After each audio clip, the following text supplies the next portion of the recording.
Since its debut in 1999, Silent Hill has solidified itself as one of the most influential psychological horror franchises in the history of video games. Unlike other horror titles that focus on action or jump scares, Silent Hill stands out for its psychological and introspective approach. Each installment explores the trauma, guilt, and unconscious fears of its protagonists, turning their deepest anxieties into terrifying environments and creatures. The dense fog, the distortion between reality and nightmare, and the iconic Otherworld are not just settings. They are physical representations of fractured mental states. Throughout the saga, the mysterious town of Silent Hill has functioned as a liminal space, a place where human psychology, supernatural forces, and religious beliefs intertwine to confront each visitor with their darkest truths. Each game has reinterpreted this concept in unique ways, from James Sunderland's personal torment in Silent Hill 2 to Heather Mason's identity conflicts in Silent Hill 3, or the isolation of the room. In this context, Silent Hill F represents a new stage for the series. Without abandoning its psychological roots, it shifts the story to a completely different setting. The story of Silent Hill F unfolds in rural Japan during the 1960s in a small fictional village called Ebisuga, located in the mountainous region of the Fuki Prefecture. While previous installments of the series focused on the American town of Silent Hill, this entry expands the mythology by presenting Ebisuga as another gateway to the same psychological and supernatural dimension. This approach is reminiscent of Silent Hill For the Room, which showed that Silent Hill's phenomena are not geographically limited, but can manifest elsewhere, especially around individuals marked by intense trauma. The protagonist of this game is Hinako Shimizu, a teenager living in Ebisuga during a period of cultural transition. Japan in the 1960s was emerging from the shadow of the post-war era, trying to balance traditional social structures with the pressures of modernity. In rural areas, patriarchal family systems and arranged marriages were still common, especially among influential local families. Hinako's personal struggles are deeply intertwined with this context. She grew up in an authoritarian household dominated by her father, a strict and often violent man who viewed his wife and daughters as possessions under his control. Her mother, submissive and compliant, embodies the gender expectations of the time, supporting her husband unconditionally and expecting her daughters to conform to traditional roles. Hinako's older sister, Junko, plays an important role in her emotional development. At first, Junko acts as a protective figure, mediating between Hinako and their parents. However, when she gets married and leaves the family home, Hinako experiences her first major emotional rupture. She perceives her sister's departure as both an abandonment and proof of the inevitability of her own future, a future that will bring an arranged marriage in complete submission. This family environment establishes the psychological foundation for the internal conflict Hinako will face later. Outside her family circle, Hinako maintains several important relationships. Her childhood friend Shu is a key figure in the story, as they have been close since they were children, and he often provides her with medicine prepared by his family of doctors to relieve her frequent headaches. Two classmates, Sakuko Igarashi and Rinko Nishida, also shape her social environment. Sakuko is a possessive and socially isolated girl who sees Hinako as her only friend, while Rinko is distant, modern, and harbors romantic feelings for Shu. These relationships start out as ordinary, but later become psychologically distorted as Hinako's mind begins to fracture under the weight of stress. Hinako's personal conflicts intensify as she transitions from adolescence to the expectations and responsibilities of adult life. Although she was once a cheerful and active child, years of family control and lack of autonomy have made her increasingly withdrawn and frustrated. She despises others making decisions for her and would rather face the consequences of her own actions than blindly obey her parents' will. This independent streak frequently puts her at odds with her father, who views her defiance as a disgrace. Her personality sharply contrasts with that of her older sister Junko, considered the ideal woman according to the expectations of the time, obedient, docile, and ultimately married without protest. The already fragile situation reaches a breaking point when her father, overwhelmed by severe debts, arranges her marriage to a young man named Kotoyuki Tsuneki, heir to an influential local family. This agreement is presented as a way to restore the family's reputation and settle their debts. For Hinako, it represents the ultimate violation of her autonomy. From her perspective, she is being treated as a bargaining chip rather than a person. What she doesn't know is that this marriage carries a supernatural significance. As it turns out, Hinako is one of the rare blessed girls, marked from birth to fulfill a divine role. Her lineage connects her to the village's ancient rituals, and her union with Kotayuki is destined to fulfill a sacred pact between humans and deities. At the same time, Hinako's interpersonal relationships begin to fracture in subtle but meaningful ways. Sakuko, her socially isolated friend, develops an obsessive attachment to her. Suffering from mild autism and auditory hallucinations, Sakuko has long been marginalized by her peers. Hinako's friendship was her emotional anchor, and when Hinako started spending more time with other people, Sakuko interpreted it as a betrayal. Notes found throughout the game reveal Sakuko's growing paranoia and resentment, including disturbing imagery directed at Hinako. Rinko, in contrast, is very different. Outwardly, she is elegant, modern, and always well put together, but she harbors unspoken romantic feelings for Shu. Although she doesn't initially display open hostility toward Hinako, Hinako projects jealousy and antagonism onto Rinko, interpreting neutral interactions as acts of hostility. This projection becomes important later on, when the supernatural world begins to reflect Hinako's psychological distortions. For his part, Shu occupies a morally ambiguous position.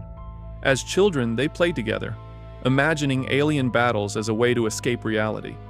In adolescence, Shu provides Hinako with capsules made from kudzu root and the hakukusu plant, also known as White Claudia, which together create a powerful hallucinogen used in the village's rituals. He claims these capsules will ease her headaches, and Hinako begins to rely on them. In reality, the capsules not only have hallucinogenic properties, but also act as a medium for communicating with the divine. Shu's motivations are somewhat ambivalent and open to interpretation. Some suggest he wants to protect her, while others imply he's trying to sabotage the arranged marriage to keep her by his side. As the tension rises, the atmosphere in Ebisuga begins to change. A thick fog starts to envelop the village, and red spider lilies, also known as higanbana, bloom wherever Hinako goes. In Japanese culture, these flowers are associated with death, the afterlife, and final farewells. Their appearance signals that Hinako's fate has begun to unfold. A mysterious figure wearing a fox mask begins appearing near her, marking the moment when the barrier between the human world and the dark sanctuary, a supernatural realm beneath Ebisuga, starts to weaken. The opening of the dark sanctuary coincides with Hinako's growing psychological instability. She begins to experience trances and visions in which the village transforms into a distorted version filled with religious symbols and rituals. This alternate space mirrors Silent Hill's classic duality between the fog world and the other world. The fog world represents her deteriorating reality, while the sanctuary embodies the forces trying to claim her identity. These initial experiences set the stage for her eventual descent into a supernatural conflict that is both cultural and personal. To fully understand the story of Silent Hill F, it's essential to explore the religious background of Ebisuga. Centuries before the game's events, refugees from the Taira clan settled in the valley, bringing with them a sacred sword. They consecrated it at the foot of a large cedar tree, convinced that the relic would protect the community. Initially, the villagers' faith focused on a water dragon deity, a symbol of both life and catastrophe. Over time, devotion shifted toward the cedar itself, influenced by a Buddhist monk who promoted its worship as a manifestation of divine protection. This belief system underwent a radical change when lightning destroyed the sacred tree. In the aftermath, the villagers adopted new spiritual practices inspired by Japanese folklore, such as the worship of Tsukumogami, spirits said to inhabit century-old objects. For generations, this belief shaped everyday life in the village, imbuing tools and spaces with spiritual meaning. However, with the modernization of the Meiji era, these rituals began to decline. Abandoned temples and forgotten practices left a religious void that would soon be filled by another force. As a result, devotion eventually shifted toward Inari-sama, the Shinto deity associated with fertility and prosperity, widely revered throughout Japan. Its cult coexisted uneasily with Tsukumogami beliefs, creating a fragmented spiritual landscape in which multiple entities competed for influence within the same territory. Over generations, these religious systems intertwined with specific family lineages, forming ancestral pacts and obligations that endure into the game's present. At the center of this entire structure are Kyūbi and Shichibi. Far from being two separate beings, they represent a single entity that adopts different forms and names depending on the player's ending. This fox spirit is directly tied to the cult of Inari and embodies both protection and manipulation. For generations, Hinako's family has held a crucial role as mediator between the Tsukumogami and Kyūbi, making her an essential link in the divine pact sealed centuries ago. This spiritual background doesn't simply serve as a setting, it defines the supernatural structure of Silent Hill F and shapes the protagonist's destiny. Hinako is not a chosen one by chance, but rather the product of a long religious heritage that ties her to all these conflicting forces. The central figure in this divine struggle within the human world is Kotoyuki Tsuneki, the young man to whom Hinako has been betrothed. As a child, Kotoyuki was attacked and bitten by a fox near one of the shrines. He survived, and the villagers interpreted these events as signs that Kotoyuki had been possessed by Kyūbi, transforming him into the earthly vessel of the fox spirit. From that moment, he was raised within the Fujitoi family to fulfill a sacred destiny. For Hinako, Kotoyuki represents both a personal and supernatural threat. In the human world, he is the unwanted suitor, chosen to solve her family's financial ruin through marriage. On the other plane, he is the vessel of Kyūbi, destined to unite with her as part of an ancient sacred pact. This duality is central to Silent Hill F and represents Hinako's resistance not only against her father's authority, but also against an inherited fate woven through centuries of myth and ritual. At the center of all this lies the Dark Sanctuary, the core of Silent Hill F's supernatural dimension. Located beneath the village of Ebisuga, this space functions as the spiritual equivalent of the otherworld from previous installments, but with an identity deeply rooted in Japanese religious tradition. Unlike the rusty industrial environments typical of earlier titles, the sanctuary consists of distorted Shinto temples, labyrinthine corridors, and ritual objects transformed into strange structures. Every corner conveys the sense of being in a place where the sacred and the profane have irreversibly merged. Within this context, Fox Mask, an enigmatic figure who guides Hinako through the sanctuary, plays a decisive role.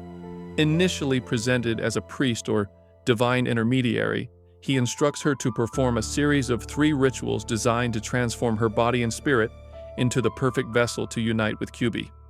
Each ritual carries symbolic meaning and reflects the process of depersonalization Hinako is subjected to. In the first ritual, her arm is cut off and replaced with that of a silver wolf, a traditional symbol of divine messengers in Japanese folklore. This act represents the renunciation of her human autonomy and her forced integration into the spiritual hierarchy. The second ritual consists of branding her back with a heated iron, as the physical pain serves as a test of submission, evoking historical religious practices in which bodily suffering was interpreted as a sign of devotion. The third ritual is the most decisive. Part of her face is cut off and replaced with a fox mask that fuses with her flesh. This act not only marks her as Kyūbi's bride, but also symbolically erases her individuality, preparing her to fulfill the role imposed on her by both her family and supernatural forces. Additionally, during her descent into the Dark Sanctuary, Hinako also faces distorted versions of her 3 childhood friends, Sakuko, Rinko, and Shu. Each appears as a kind of boss that embodies their broken personalities and the deterioration of their relationships with Hinako over time. Sakuko is the first to appear. In real life, she was a socially isolated girl with mild autism and auditory hallucinations, who clung to Hinako because she was her first and only friend. Her greatest fear had always been being left alone in the dark, forgotten. When Hinako began to distance herself because Sakuko was becoming too intense, Sakuko felt it as a betrayal. Even seemingly trivial moments, like when Sakuko asked her to stay with her during physical education so she wouldn't be the last, and Hinako said no, were enough for that wound to grow inside her. In the sanctuary, all of this transforms her into a grotesque creature with a deformed mouth, a hollow chest, and dressed like a Shinto priestess, the figure she always dreamed of becoming, now corrupted by abandonment and resentment. Rinko represents a different type of conflict. She was always the confident, elegant, and popular girl, but inside she was filled with jealousy. Her monstrous form is inspired by a high priest, surrounded by fire and lava, reflecting all the envy that burned within her. Deep down, Rinko didn't stay by Sakuko's side out of kindness, but because she liked to feel needed and superior. She was deeply irritated by Hinako's strength, her authenticity, and above all, the special connection she had with Shu, whom Rinko secretly loved. Her hatred didn't originate at that moment. It had existed long before, fueled by the frustration of not being able to have what Hinako represented. That's why her surroundings are covered in magma, as if all that inner rage were erupting to the surface. And then there's Shu, whose appearance is quite ambiguous, because his true intentions are never fully clear. We face him during one of the game's most intense segments, when he has already transformed into the Tsukumogami. This battle is not only physical, but also emotional. Hinako tries to free him by recalling moments from their childhood together, attempting to bring back the friends she knew before everything went wrong. In the end, it is she who defeats him, and by doing so, she liberates him. Shu had always presented himself as her friend, but in reality, he felt something more, and secretly harbored romantic feelings for Hinako. Because of this, he made morally questionable decisions, such as giving her the red capsules to sabotage her arranged marriage. He never confessed his feelings to Hinako. However, in one of the endings, particularly in the Fox wedding route, this outcome takes on a darker tone. The Hinako of the Fox realm kills Shu as a metaphor for cutting all ties with her past, eliminating any obstacle that binds her to her former life so she can fully accept her role as Kyūbi's bride. This version of Hinako is not a false copy, but a projection of her repressed emotions, acting coldly in order to move forward with the destiny imposed upon her. These battles are not literal deaths but symbolic ruptures. Through them, Hinako is severing the bonds that tie her to her past and confronting emotions she had never processed. Each friend turned into a boss is, at its core, a fragment of her life that she must leave behind to move forward.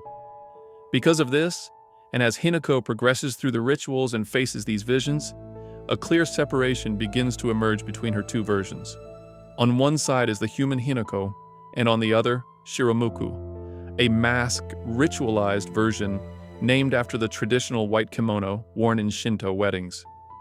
Shiramuku represents the part of Hinako that fully surrenders to social and divine expectations, abandoning her individuality. Later on, this version becomes her main rival, but also a mirror. It is not an external monster, but the manifestation of her other self. This is a classic Silent Hill device, confronting the part of oneself that one fears the most. Silent Hill features 5 different endings, each showing a different way in which Hinako confronts her destiny, revealing new layers of the story. As in other games of the series, the ending depends entirely on the decisions you make, how you use the red capsules, whether you manage to purify the sacred sword, and above all, how you handle Hinako's 2 identities. Altogether, these endings range from total psychological collapse to complete liberation from all burdens. The first ending, which is normally obtained during the first playthrough, is the natural or base ending. After witnessing her parents' deaths at the hands of Shiramuku, Hinako, desperate and dependent on the capsules, destroys the altar in a fit of rage. This triggers the final battle between her and Shiramuku. Upon defeating her and escaping, the line between reality and hallucination blurs. Sirens are heard, the police radio reports multiple victims, and they mention a woman in a wedding dress holding a knife. Nearby, red capsules are found. This ending makes it clear that Hinako psychologically rejected the wedding, but suffered a psychotic break during the ceremony, resulting in a massacre. It's a self-destructive ending, very similar to the bad endings of James Sunderland or Heather Mason. The second ending, the Fox wedding, happens if Hinako avoids using capsules and obtains the Agura no Sama, a red elixir similar to Aglaphotus from the first Silent Hill. Fox Mask forces Shiramuku to drink it, freeing Hinako from possession.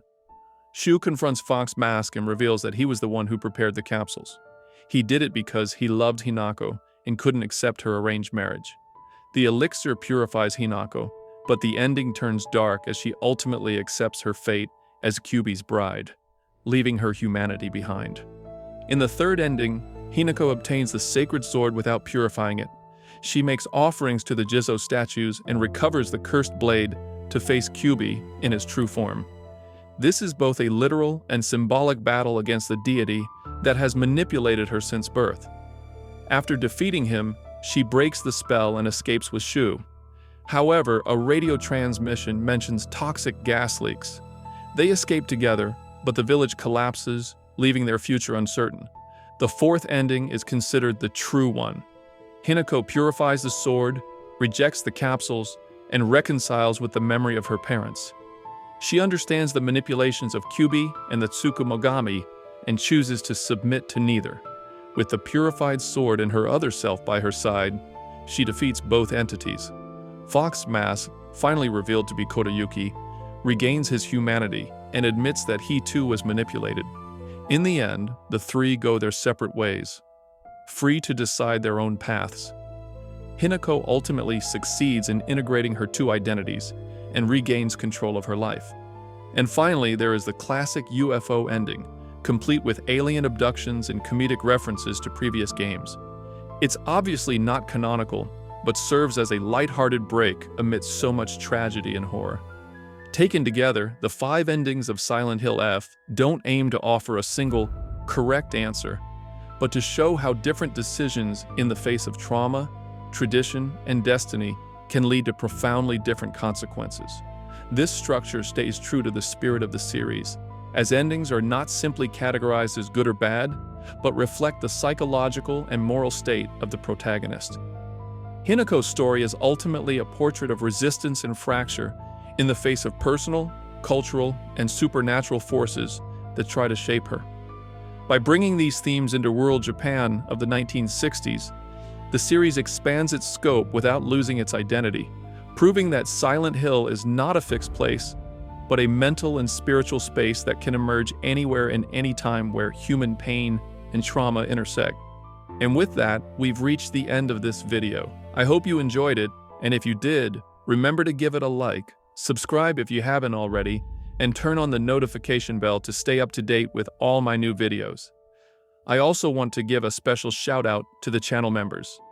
Thanks to you and all of our viewers, we can keep diving into these kinds of disturbing and thought-provoking stories. Thank you so much for your ongoing support. And if you want to support the channel and get access to exclusive content, early videos, and other perks, I invite you to become a member. Just click the join button below this video. See you in the next one. Hey, don't go just yet. If you enjoyed this video, I've got another one I think you'll love. Check it out.